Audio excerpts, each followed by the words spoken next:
Bienvenue à vous sur Pause Matinale, très content d'être à nouveau avec vous aujourd'hui. Et aujourd'hui, je vous propose de démarrer une nouvelle thématique qui s'appelle le journal de l'Ecclésiaste. L'Ecclésiaste, c'est un des livres que je trouve fort intéressant parce qu'il nous amène en réflexion. En effet, Salomon, qui a écrit ce livre plus sur la fin de sa vie, nous rapporte toutes des pistes de réflexion sur l'existence, sur l'importance de ce que nous faisons, sur l'importance de ce que nous ne faisons pas, sur les priorités, etc. etc. Et on ne va pas faire un déroulé du livre de l'Ecclésiaste, chapitre par chapitre, etc.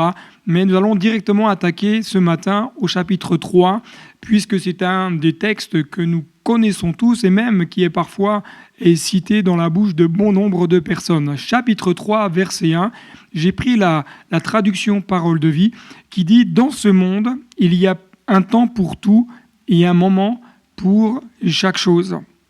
Les plus anciens vous diront que la vie passe vite, voire même très vite. Un jour, nous sommes adolescents, nous aspirons à l'âge de la majorité, puisque c'est un petit peu le sentiment comme de liberté, le sentiment de dire, voilà, je vais pouvoir faire ce que j'ai envie de faire, gérer les choses comme j'ai envie de les gérer, on a envie de passer le permis, on a envie d'avoir son premier job. Et très rapidement, on arrive à l'âge de jeune adulte, on se marie, on fonde un foyer, on a des enfants. On devient jeune parent, on a des rêves plein la tête, on devient mature avec des postes professionnels souvent qui nous prennent beaucoup plus de temps, avec des projets aussi familiaux, une construction de maison, etc. Et puis, on arrive à un moment donné, on voit l'âge de la retraite pointer le bout de son nez et on se dit « Waouh, qu'est-ce que la vie défile rapidement !» On arrive à un moment donné, oui, les jeunes prennent la place d'un point de vue professionnel et c'est normal. Et c'est pour cela que l'Ecclésiaste nous dit, mais il y a un temps pour tout. Et c'est bien vrai. Mais j'aimerais simplement vous souligner ceci. Chaque jour où Dieu nous prête vie est un don, un cadeau qu'il nous accorde afin que nous puissions le connaître et vivre des choses extraordinaires avec lui et en lui. Chaque jour que Dieu nous accorde est un don, non pas pour que nous puissions faire ce que nous avons envie de faire ou que nous puissions nous projeter dans ce que nous avons envie de projeter, mais pour que nous puissions apprendre chaque jour à le connaître davantage. En le connaissant davantage, Dieu nous amène à vivre des choses extraordinaires avec lui et en lui. Et dans le chapitre 3, l'emphase est mise sur la notion de temps. Mais saviez-vous que le mot temps du verset 1 n'a pas la même définition que dans les autres versets du même chapitre. En effet, au verset 1, le mot temps vient de l'hébreu zeman qui nous parle d'un temps fixé. C'est un temps fixé par Dieu pour chaque chose dans nos vies, pour chaque chose dans notre société, pour chaque chose dans notre monde et dans notre univers. Alors que le mot temps au verset 2 nous vient de l'hébreu et qui nous parle d'époque, de destinée, occurrence, occasion, la notion du soir, l'heure, la saison, les années. Il y a également dans notre vie des époques différentes. Il y a des temps fixés par Dieu, mais il y a également des temps et des époques différentes, des années différentes, des saisons où nous allons vivre des choses de manière différente. Et beaucoup sont ceux qui courent après de nombreuses choses durant leur vie, parce que lorsque je regarde la société d'aujourd'hui, j'ai comme le sentiment que la société court à un rythme effréné. La société court à un rythme comme si elle faisait une course contre la montre. Jeunes et moins jeunes courent après un tas de choses. Jeunes et moins jeunes courent pour bien remplir leur vie. Regardez la manière dont tout se passe aujourd'hui. La manière dont les choses sont rythmées. On court pour combler comme le vide, parce que la notion de bien-être dans notre société est liée à une hyperactivité. On va dire que vous allez vous épanouir si votre vie est active, si votre vie est bien remplie. On va dire que vous allez connaître l'épanouissement si votre agenda est blindé. Mais comme si la réussite ici-bas, si la réussite de notre existence dépendait d'un agenda blindé. Comme si notre réussite, ici-bas, allait dépendre d'une suractivité. Mais la réussite spirituelle, ce n'est pas la même chose. La réussite spirituelle n'est pas liée à un agenda bien blindé.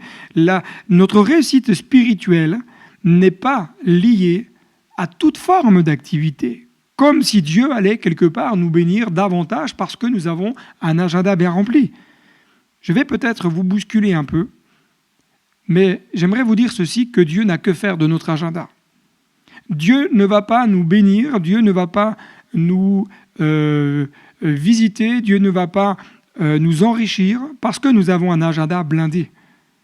Je pense que nous devrions apprendre chaque jour davantage à laisser plus de place à Dieu dans notre vie. Si nous voulons avoir une vie riche et bénie, laissons davantage de place à Dieu dans notre existence au lieu de remplir nos agendas avec toutes sortes de projets, toutes sortes d'idées, toutes sortes de conceptions, toutes choses d'activités diverses et variées. Laissons plus de place à Dieu dans notre existence.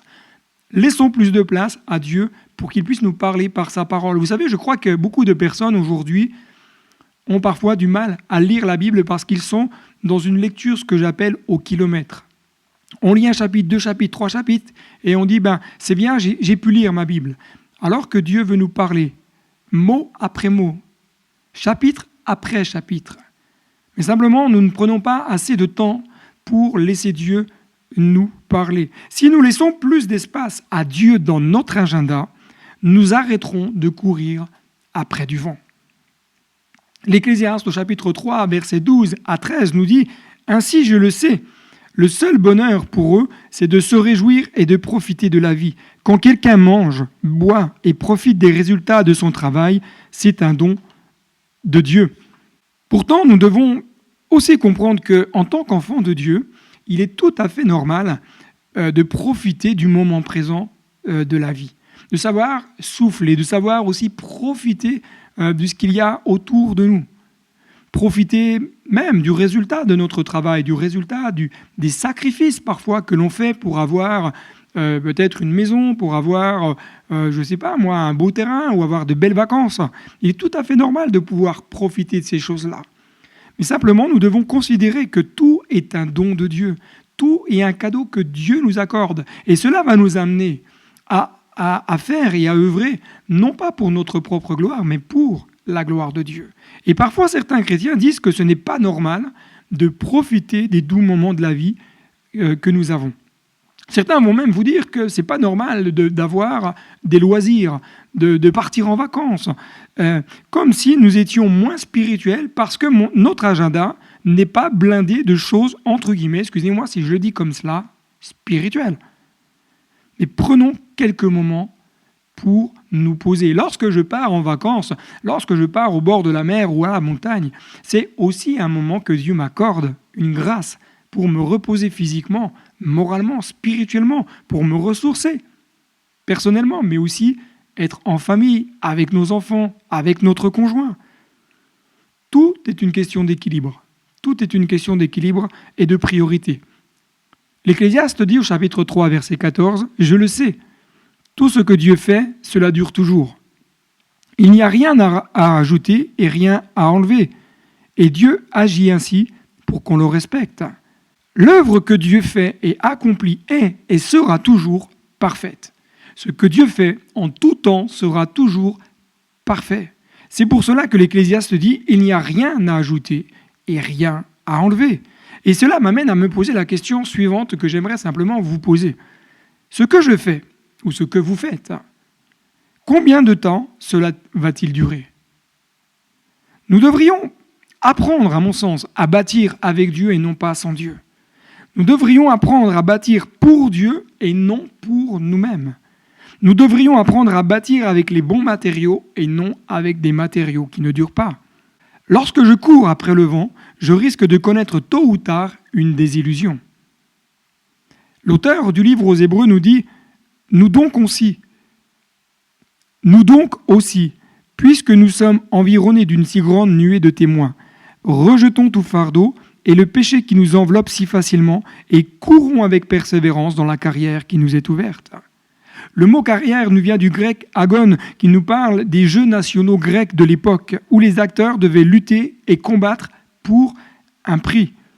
Si nous voulons que notre vie ait du sens ici-bas, si nous voulons que nous puissions avoir une vie qui ait un objectif ici-bas, nous devons apprendre à combattre pour remporter le prix.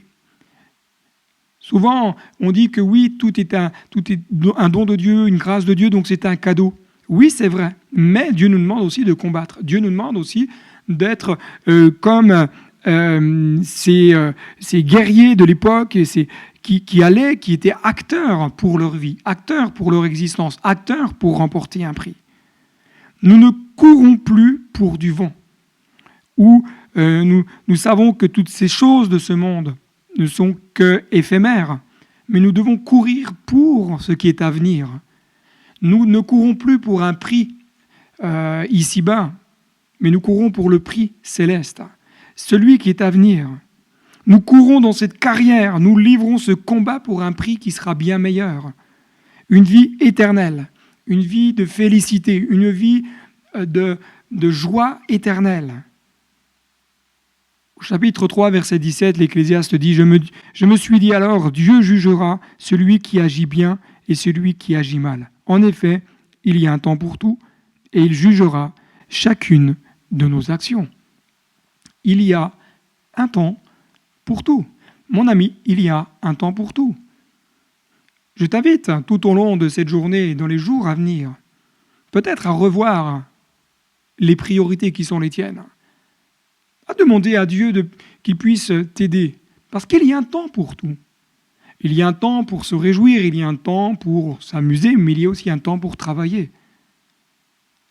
Veillons à ce que notre vie ne soit pas quelque part dilapidée par des choses éphémères.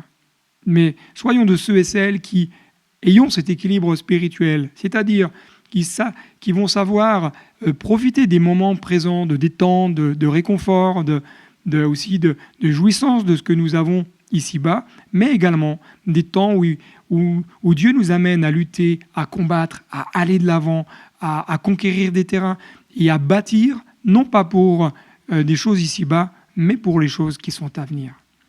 Que Dieu te bénisse et à très bientôt sur Pause Matinale.